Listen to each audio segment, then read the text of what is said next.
அனைவருக்கும் வணக்கம். இன்றைக்கி நம்ம பார்க்க போகிறது கடையிலலாம் பார்த்துருப்போம், ஸ்வீட் கடையிலலாம் இந்த பால்கோவா தான் பார்க்க போகிறோம். வீட்டில் இருக்க பாலை வச்சு சூப்பராக செய்ய போகிறோம். வாங்க வீடியோக்குள்ளே போகலாம். இதுக்கு ஒரு பாத்திரத்தில் 1 லிட்டர் பால் ஊற்றிக்கிறேன். கொழுப்பு உள்ள பால் தான் ஊற்றியிருக்கேன். இப்போ நல்லா கொதிக்குது பாருங்கள். இப்போ கைவிடாமல் கிளறணும். எனக்கு நாளைக்கு கல்யாண நாள் அதனால் பால்கோவா வீட்டிலே செஞ்சு எல்லாருக்கும் கொடுத்து நம்மளும் சாப்பிட்லாம். வாங்க நீங்களும் எல்லோரும் சாப்பிட்லாம். பாருங்கள், கெட்டியாக முதல்ல இருந்துக்கு இப்போ நல்லா கெட்டியாக வந்துடுச்சு. இப்போது நல்லா போட்டு கொஞ்சம் கெட்டியாக வந்துடுச்சு பாருங்கள். இப்போ நல்லாவே கெட்டியாக இருக்குது. இப்போ சர்க்கரை போட்டுக்கலாம். 3/4 கப் சர்க்கரை போட்டுக்கலாம். சர்க்கரை போட்டு நல்லா கிளறணும். கொஞ்சம் நம்ம லூஸாக வரும் பாருங்கள். கொஞ்சம் லூஸாக வந்திருக்கு. நல்லாவே வந்திருக்கு பாருங்கள்.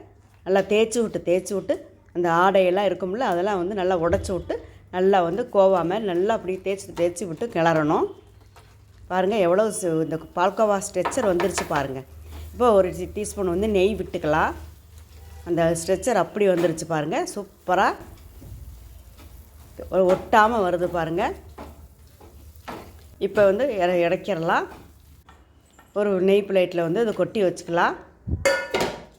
கொட்டி நல்லா கொஞ்சம் நேரம் நல்லா மடக்கி நல்லா கொஞ்சம் பிசைஞ்சிக்கலாம். இப்போ உருண்டை எடுத்து கையில் கொஞ்சம் மாவு பாருங்கள், ஒட்டாமல் நல்லா பக்குவமாக வந்திருக்கு பாருங்கள். இந்த மாதிரி அமைக்கணும்னா பேடா மாதிரி வச்சுக்கலாம். இந்த மாதிரி எடுத்துக்கலாம். இப்போ கடையில் இந்த ஆன்லைனில் வாங்கினேன் பேடா மேக்கர் வாங்கியிருக்கேன். உள்ளே ஒரு மாவை கொஞ்சம் வச்சு மேலே ப்ரெஷ் பண்ணோம்னா இந்த அச்சோடு நமக்கு கடையில் விற்கிற மாதிரியே வந்துருச்சு பாருங்கள். அருமையாக கிடச்சிருச்சு பாருங்கள். பெரிய பெரிய ஸ்வீட் ஸ்டால்லாம் பார்ப்போம்ல, அது போல் இருக்குது பாருங்கள். இன்னொன்று கூட செஞ்சு காட்டுறேன். வச்சு மேலே ப்ரெஷ் பண்ணோம்னா அந்த அச்சு அப்படியே கரெக்டாக வந்துடும் பாருங்கள். சூப்பராக இருக்குது பாருங்கள். பார்க்குற போதே இருக்குது. நம்ம சொன்னால் தான் தெரியும், கடையில் வாங்கினதுன்னு நினச்சிக்குவாங்க யார் எடுத்து கொடுத்தீங்கன்னா. பாருங்கள் என்ன அழகாக இருக்குது பாருங்கள்.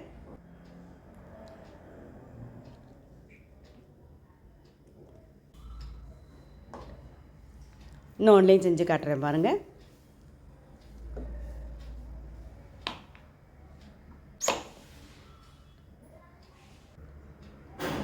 பதினாலு பீஸ் வந்திருக்குங்க 1 லிட்டர் பாலுக்கு.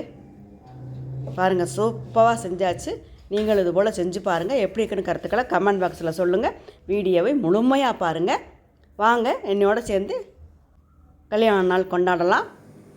பார்த்த அனைவருக்கும் நன்றி.